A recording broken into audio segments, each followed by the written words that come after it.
하나님의 말씀 신약성경 에베소서 2장 8절입니다.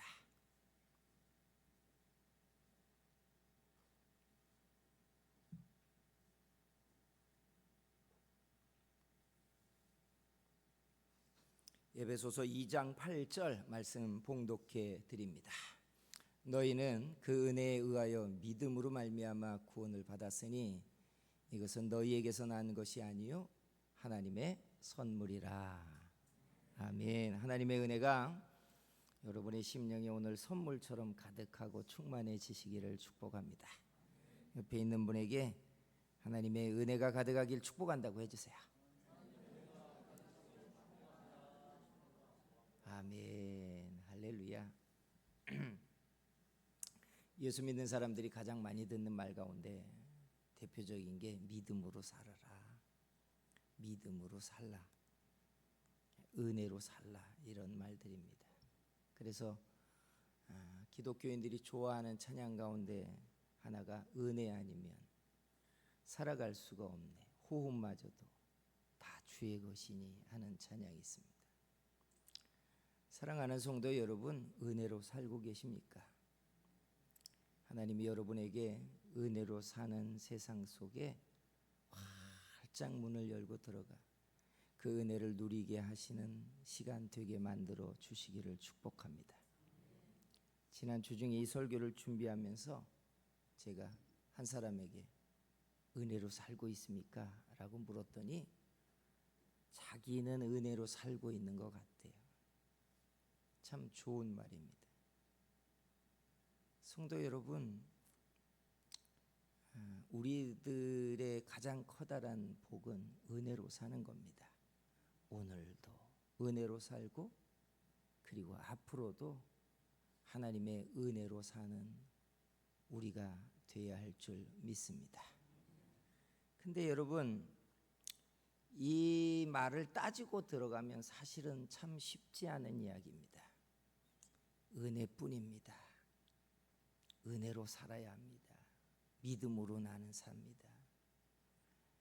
마치 이 말이 다짐처럼 들리는 건 믿음으로 살고 은혜로 사는 게 실은 그만큼 쉽지 않다는 이야기이기도 하다는 겁니다. 그래서 여러분, 이 부분들을 좀 명확하게 하자면 여러분 구별을 해야 될 게 있습니다. 첫째, 믿음으로 산다, 은혜로 산다는 말이 종이의 양면처럼 하나를 앞면과 뒷면으로 얘기하는 말이라는 사실이에요. 왜냐하면 우리가 가진 믿음은 하나님이 주신 은혜 때문에 발생되었고, 둘째, 우리 속에 일어난 이 믿음 때문에 또 하나님이 은혜를 주시기 때문에 믿음과 은혜라는 말은 종이의 양면과 같은 한 덩어리예요. 둘째, 은혜라는 말 자체에 우리가 명확히 이해해야 될 뜻이 있습니다. 은혜라는 말은 무조건적인 호의와 사랑이라는 말이 은혜라는 말입니다. 얼마나 좋아요.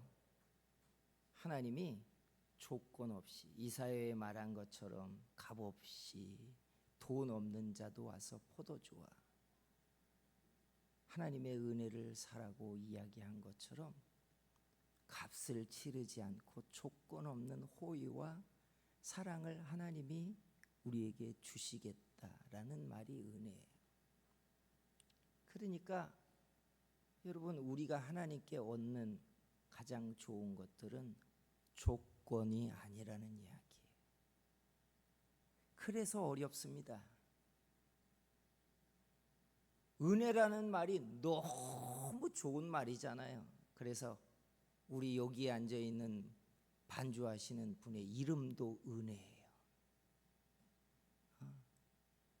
얼마나 좋은 말이에요. 은혜라는 말이 조건 없는 하나님의 호의와 사랑. 근데 이 말이 얼마나 실은 파고 들어가면 어렵고 은혜로 산다는 말이 어려워지냐면, 저나 여러분은 세상을 사는 기본적인 법칙, 공기처럼 우리가 날마다 생각하고 살고 있는 방식이 은혜가 아니라 놀랍게 인과의 법칙, 즉 심는 대로 거두는 인과의 법칙에서 우리는 살기 때문에 그래요. 맞잖아요. 세상에 심지 않고 거두는 게 어디 있습니까? 행하지 않는데 일어나는 일이 어디에 있냐고요. 수고하지 않는데 거두는 게 어디에 있어요. 우리가 살고 있는 세상의 모든 법칙은요, 인과 법칙이에요. 그래서 무언가를 얻으려면 수고를 해야 돼요. 그러니까 우리가 알고 있는 복 있는 사람들, 잘 되는 사람들은 누군 줄 아십니까? 인과 법칙에서 많이 심은 사람들, 같은 수고를 하고 같은 것들을 심지만 더 재능 있고 실력 있게 더 좋은 것을 심어서 시간이 지나면 지날수록 거둘 게 많은 사람들, 태어나 보니까 자기가 심지도 않았는데 그 부모와 또 그 부모와 또 그 부모가 계속해서 대를 이어서 자손들을 위해서 심고 심고 심고 심어놓은 것 때문에 그 인과관계에서 결실을 거두고 있는 사람들, 세상은 이렇게 살고 있어요. 그래서 많은 학교에 교실에 들어가서 학훈을 딱 보면 한 학교에 한 번 정도는 있는, 하나 정도는 있는 학훈이 지금 네 모습이 20년 후에 너다, 주로 이런 겁니다. 인과관계를 말해주는 거잖아요. 지금 네가 하고 있는 모습이, 네가 공부하는 이 과정이 20년 후에 너를 만든다. 이걸 누가 부정하겠어요? 삶이 힘들고 고생하고 괴로운 인생을 사는 사람들이, 여러분 가장 큰 힘든 게 뭔 줄 아십니까? 시간을 되돌려서 젊은 날로 혹은 어린 날로 돌아가서 자기가 심지 않은 그 인생의 허망한 시간들을 뜯어 고치고 싶은 거예요. 왜 내가 그때 공부해라 라는 부모의 말을 안 들었는가? 내가 왜 그때 은혜 받고 하나님을 의지하라고 하는 말들을 내가 고역하고 살았는지. 젊은 날에 나에게 돌아가서 매질이라도 해서 너 그렇게 살면 망한다고. 지금 너의 모습이 너의 20년 30년 후에 네가 받을 너의 숙제라고, 이런 말을 꼭 해주고 싶다고. 그래서 자기의 미련함과 자기의 젊은 날 때문에 아쉬웠던 지난 날의 과오 때문에 가장 속이 상하고, 돌아가서 무언가를 바꿀 수 없는 자기의 과거 때문에 사람들은 힘들어하고 아파합니다. 이건 여러분, 우리가 공기처럼 있는 듯 없는 듯 하지만 다 인과의 법칙 속에 살고 있기 때문에 그래요.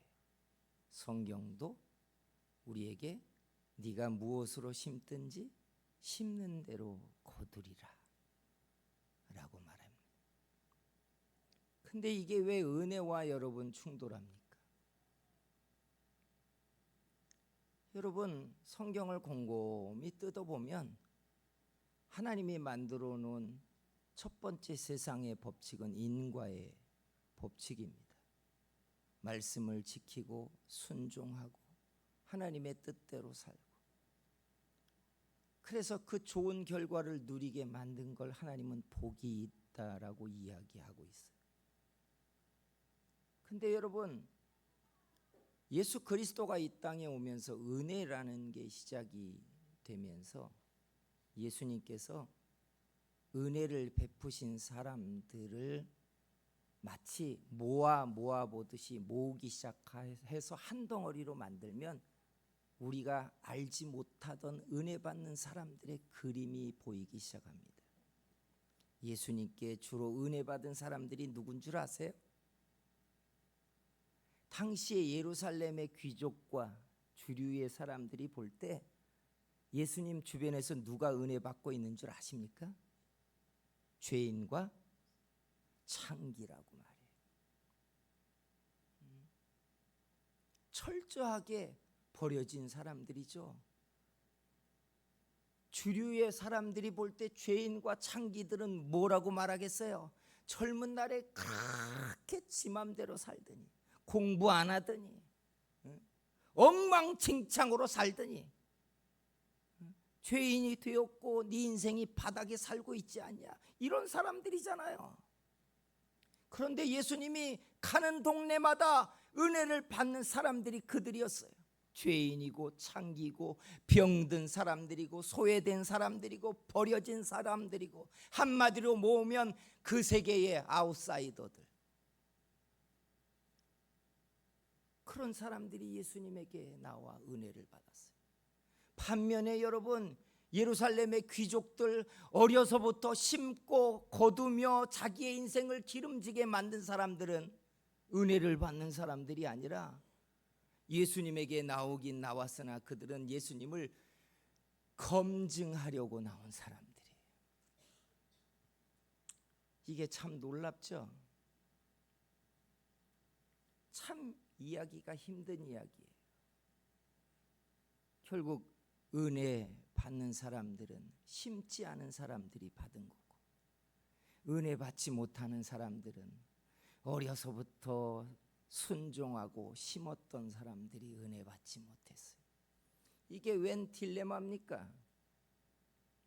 그러면 성경이 말하는 은혜가 심지 않고 하나님이 대가 없이 주는 거니까 우리 심지 않아도 받을 수 있겠네요.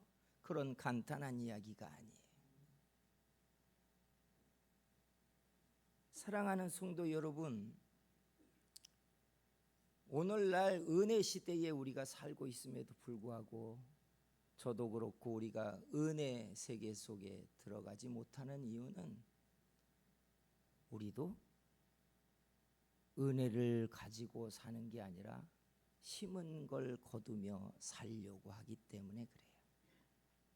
그래서 우리의 통계상 복 있는 사람들이란 많이 심은 사람들, 더 좋은 걸 심은 사람들이고, 따라서 우리가 하나님께 구하는 기도의 응답도 더 많이 심거나 더 좋은 것을 심을 수 있는 능력과 실력을 구하고 있다는 사실이에요. 맞잖아요. 뭘 구합니까? 실력 있는 걸 구하잖아요. 세상을 보니까 같은 시간을 심어도 똑똑한 사람이 좋은 걸 심고, 재능 있는 사람들이 거둘 게 많은 걸 심잖아요. 그러니까 우리 생각에는 이미 결론이 나 있는 겁니다. 인생이 복이 있으려면 실력과 능력이 있어서 좋은 것을 많이 심어 놓으면, 어려서 젊은서부터 보험을 때려 이것저것 막 들어놓으면 나이 먹어가지고 가만히 요트 여행을 다니고 크루즈 여행을 다니면서도 살겠구나 하는 답이 생기니까 사람들도 그 통계에 의해서 더 좋은 걸 심는 능력, 더 똑똑한 힘을 하나님께 구하는 거예요. 그게 뭐가 잘못됐습니까? 우리는 그걸 가지고도 말하기를 하나님의 은혜 때문에 내가 이렇게 삽니다라고 말하잖아요. 이게 뭐가 틀립니까? 그런데 여러분, 곰곰이 들여다보면 여러분, 왜 예수님 시대에서부터 은혜를 이야기하면서 더 많이 심은 사람들, 심어서 좋은 것을 누린 사람들과 주류의 사람들이 아닌 아웃사이더들, 심지 않은 사람들, 거둘 게 없는 사람들, 소외된 자들, 죄인과 창기들에게 가셔서 주님은 은혜를 베푸실까? 이게 복음서에 보면 예수님이 탕자의 비유를 통해 설명하십니다. 한 아버지에게 두 아들이 있습니다. 큰아들은 아버지의 농장을 물려받을 가업 유산자이고, 그래서 성실하게 아버지의 룰을 지키며 농장을 돌보며 일하는, 둘째 아들은 생각이 자유로워서 요즘식으로 말도 안 되게 유산을 물려달라고 해서 그 유산을 가지고 먼 타국에 허랑방탕하게 인생을 즐기다가 돈을 다 탕진합니다.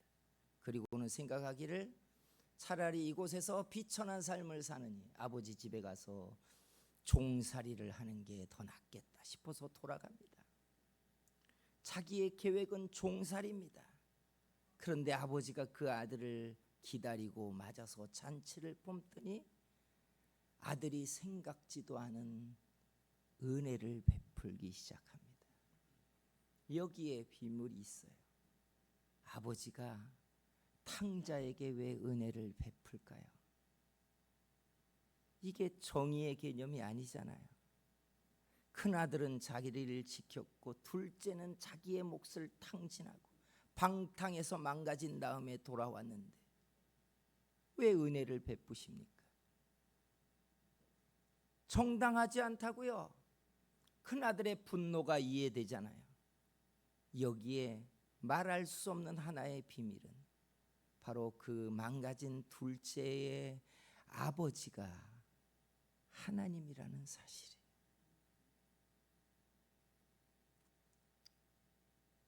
이게 정의의 개념이 아니에요. 세상은 공평하고 정의롭게 공부한 사람이 1등 하는 게 맞고 수고한 사람이 거두는 게 맞고 남보다 더 노력한 사람이 더 가치 있는 걸 가져가는 게 맞습니다.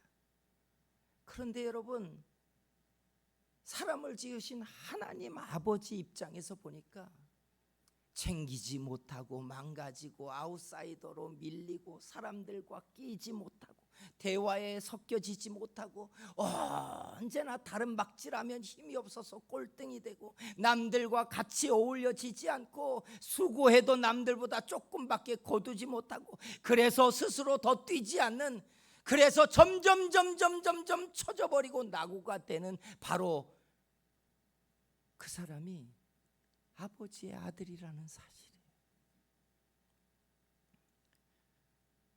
아버지가 10손가락 깨물어 아프지 않은 손가락이 없다는 것처럼 그 자식을 보고 아파하는 거예요. 아파하는 거예요. 이걸 하나님의 긍휼이라고 말합니다. 하나님이 정의를 말했고 공평을 말했음에도 불구하고 하나님의 은혜가 시작되는 가장 커다란 뿌리는 긍휼이에요. 못난 자식을 향해 긍휼이 일어났고 뒤처지는 자식 때문에 아파했고 제자리에 끼지 못하는 자식을 보면서 혼자 가슴앓이를 하는 한 분, 그분이 아버지인 거예요. 무엇을 구해야 될지도 몰라가지고 예배당에 앉아 머리를 조아리고 있다가 돌아가 버리는 바로 그 자식이 못났다고 말하지만 그분의 아버지가 하나님이라는 사실이에요. 남들같이 똑같이 제 시간에 공부하고 일어나서 일하고 남들처럼 똑같이 자기의 몫을 찾아가지고 스스로 자기 인생을 잘 챙기며 살면 얼마나 좋겠습니까? 그런데 죄에 쉽게 무너지고 방탕하고 그러다가 세상 유혹에 넘어지고 하나님의 형상마저 망가져 버려가지고 자기의 인생을 이제 어찌해야 될 바를 모르고 갈 바 없이 방황하고 있는 바로 그 자식의 부모가 하나님이란 사실이에요. 그래서 아픈 겁니다. 내 자식이 방황하는 게 아픈 거예요. 남들은 못났다고 하지만 지가 심은 대로 거둔다고 남들은 쉽게 말하지만 거기서 뒤처지고 있는 그 자식을 보고 있는 아버지의 마음에 긍휼이 일어나기 시작하는 거예요. 이게 은혜의 발단입니다. 그러니 보세요.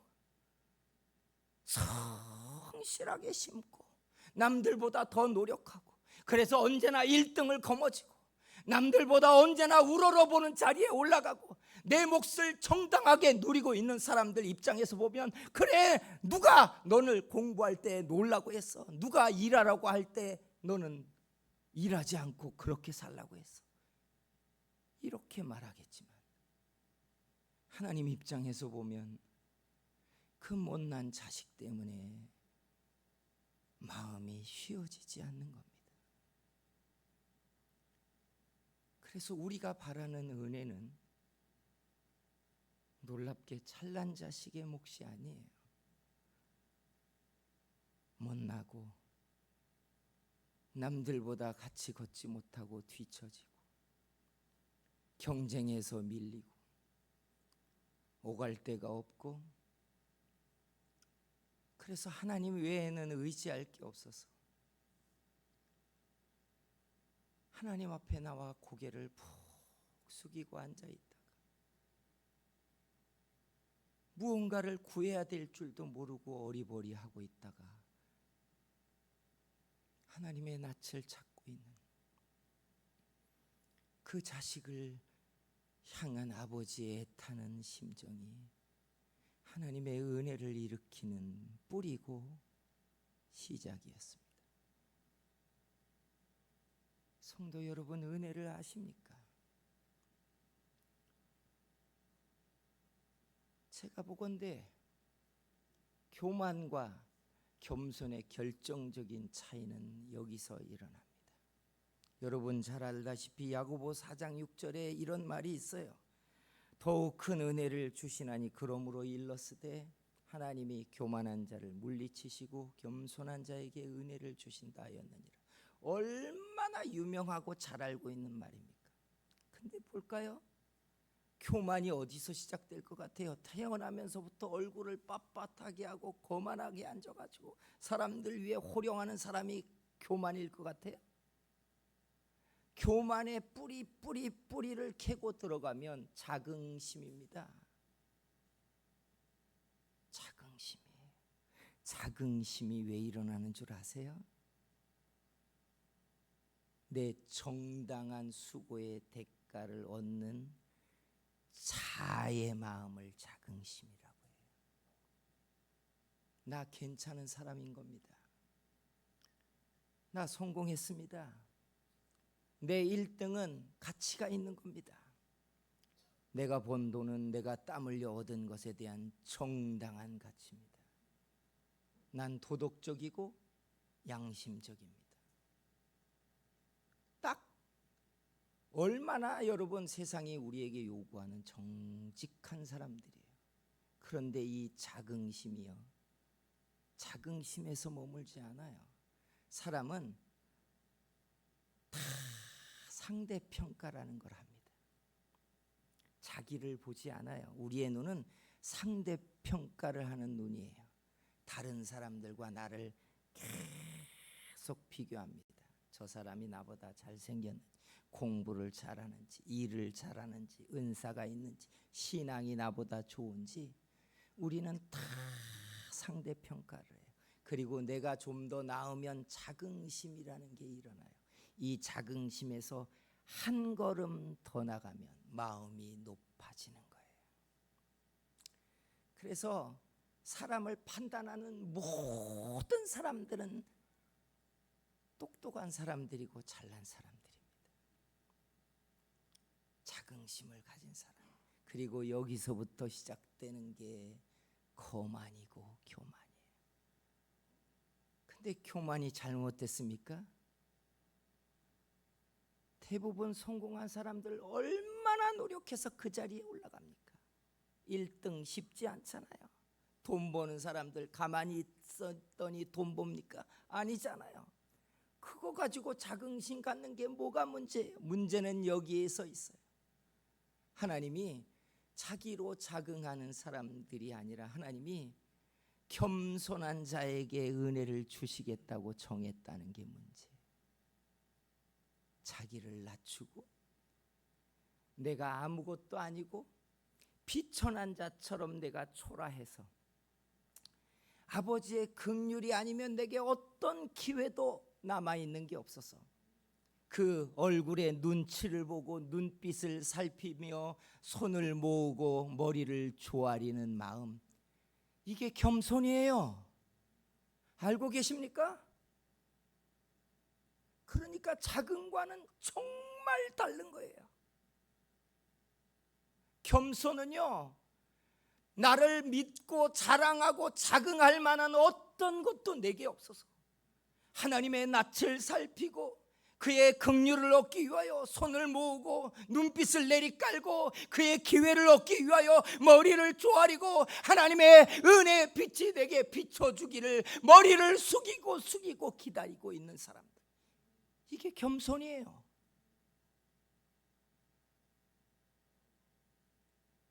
그래서 여러분, 예수님 시대에 은혜를 얻은 사람들은 아무 등받이가 없는 사람들이었습니다. 의지할 데가 없는 아웃사이더들이었어요. 병든 자들이었고 죄인들이었고 그 시대에 버려진 사람들이었어요.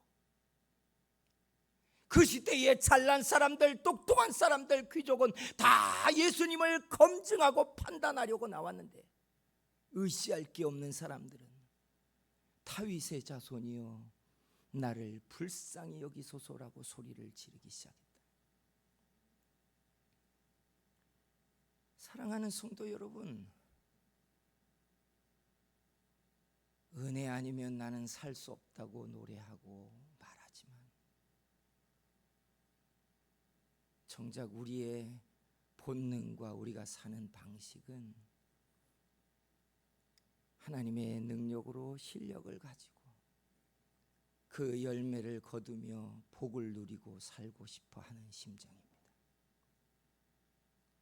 그래서 은혜를 구하지만 실은 은혜를 받는 마음이 되기가 쉽지 않습니다. 그래서 우리가 은혜를 얻으려면 어떻게 해야 되는 줄 아십니까? 성경은 우리에게 분명히 하나님은 겸손한 자에게 은혜를 베푸신다고 정하고 계십니다. 자기 마음을 낮추라는 얘기입니다.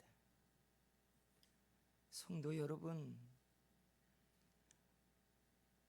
자기 때문에 자긍심을 갖고 당당하고 좋아하십니까? 그러나 여러분, 주께서 은혜 베푸시는 자리는 자기를 낮추고 겸손하게 자기를 내려놓는 바로 그 자리에 있는 사람들입니다.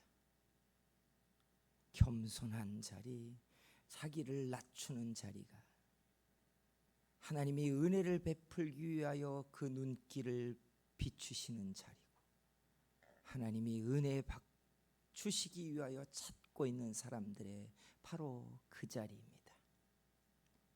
저는 우리 성도교회가 이런 은혜의 자리가 되기를 소망합니다.